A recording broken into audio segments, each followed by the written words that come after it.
Welcome to the deep dive. Great to have you with us. Good to be here. Today, we're kind of zeroing in on something that, well, it pops up everywhere, doesn't it? Online health supplements. Oh, yeah. And the sometimes pretty wild claims they make. Exactly. So our mission for this deep dive is really to help you navigate that often murky landscape. We're going to unpack a specific product called Velora, look at its claims, the ingredients. And crucially, the red flag. Yes, Yeah. the red flags. We're drawing from a YouTube video transcript, Velora Cayenne Pepper Reviews 2025, Scam or Legit, from Material Guide. Okay. Because, let's be real, who doesn't want a quick fix for health stuff? It's so alluring. It really is. That promise of fast results is powerful. But that's exactly why we need to, take a closer look, a deeper dive. We want you to leave feeling informed, but also cautious. Cautiously empowered. Good goal. Okay, so let's jump in. Velora, it's a liquid supplement making the rounds online. Right. The kind you take under the tongue. Yeah, few drops. And the promises, well, supporting blood pressure, circulation, even helping lower blood pressure. More energy, too, they claim. More energy, and some ads even hint at, reducing your need for actual medications. Wow. Okay. That's a big step. It is. But here's where it gets really attention-grabbing. The speed. The speed. Always a key selling point. They say you'll notice a difference within hours, or see major results within a few weeks. Hours. Weeks. That's fast. And wait, it gets bolder. We found some ads claiming blood pressure dropping 20 points in a matter of days. 20 points. In days. Okay, hold on. Yeah. What's your instant reaction to that? Skepticism. Major skepticism. Look, these are what you might call hope cells. They're designed to bypass critical thinking. Right. Real biological change. Especially with something like blood pressure, it just doesn't work like flicking a switch. It's gradual. It's a process. It's a process, exactly. Promising a 20-point drop in days, that's bordering on fantasy, honestly. It's a huge red flag right out of the gate. And that caution is exactly what we're exploring. So after those huge claims, what's actually in this Velora stuff? Good question. Well, the list includes cayenne pepper extract, beetroot, hawthorn, turmeric, plus vitamins K2 and D3. Okay, so ingredients we often see. Pretty common in the natural supplement space, right? They are described that way, yeah. Familiar names. Absolutely. Ah. And individually, some of these do have traditional uses or some scientific backing for certain things.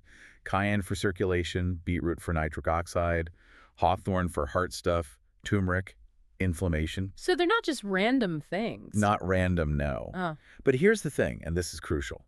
Just because ingredients are natural or common... doesn't mean the product works as claimed. Precisely. Natural can almost be a red flag in itself sometimes. It sounds good, it feels safe, but it's often used as, well, a smokescreen. A smokescreen? How so? A smokescreen for a lack of rigorous proof for that specific formula in that specific dose, especially with claims this big. Throwing known ingredients together doesn't automatically create a miracle cure.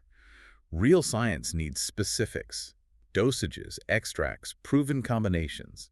Not just a natural label. So even with things like turmeric or hawthorn, which we hear good things about, this specific product isn't automatically legit. Not at all. Knowing the ingredients is just step one. Does this blend, at this amount, actually do what they say? Is it even safe? That's the real question. Okay, let's unpack this. Because as we dug into the source material, some pretty serious concerns popped up. I imagine they did, with claims like those. Yeah. First off, this massive mismatch between the claims and, well, reality.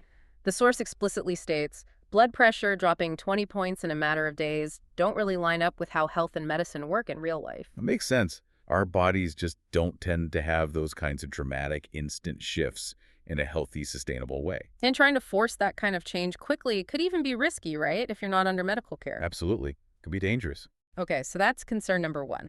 Then there's the whole issue with the reviews for Velora. The reviews. Always telling. What's the issue there? Well, the source notes that many look like they were generated by bots or AI. Oh, the super generic, overly positive ones. Exactly. And the photos, the before and afters, they look a bit too polished, like the product name was just edited in. Right, like they grab a stock photo and slap the label on. Yeah. Seen that before. What's fascinating here is, why are those fake-looking reviews and doctored photos such big red flags? Well, think about it. We rely so much on reviews now, don't we? For everything we buy online. Totally. So when those reviews seem fake, or the images are clearly manipulated, It's not just a small issue. It's just a deliberate attempt to mislead people. To build false credibility. Exactly. It completely undermines trust. If they're faking the reviews, what else are they potentially being dishonest about? The ingredients, the effectiveness, the safety. It calls everything into question. That makes sense. And speaking of the company itself, another big issue, transparency, or rather, the lack of it. Oh, what did the source find? It's not super clear who's behind the company. There's no phone number or address listed, just one email for contact. Oof, just an email. That's thin. Yeah, and no real info about where it's made or shipped from, just kind of vague. And if we connect this to the bigger picture, that lack of company info is a major problem in the supplement world.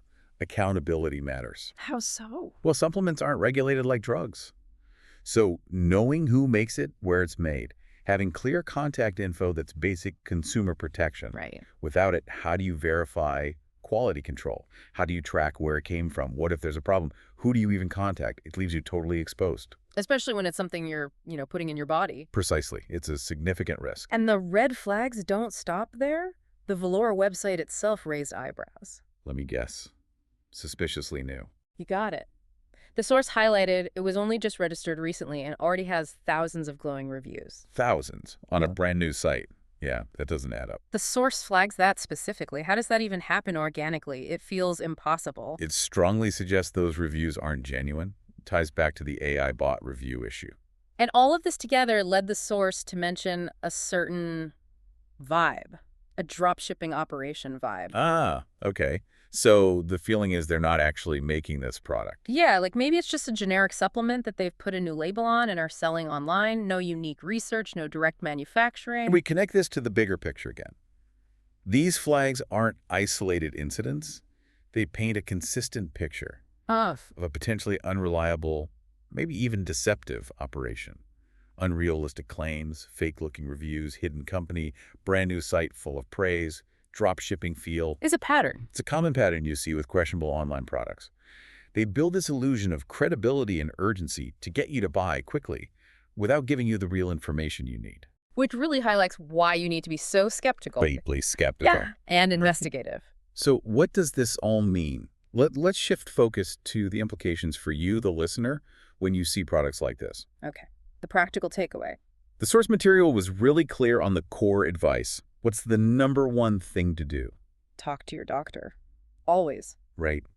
If you're thinking about trying something like this, it's always best to talk to a doctor first. It's not just a suggestion, it's crucial. Absolutely vital.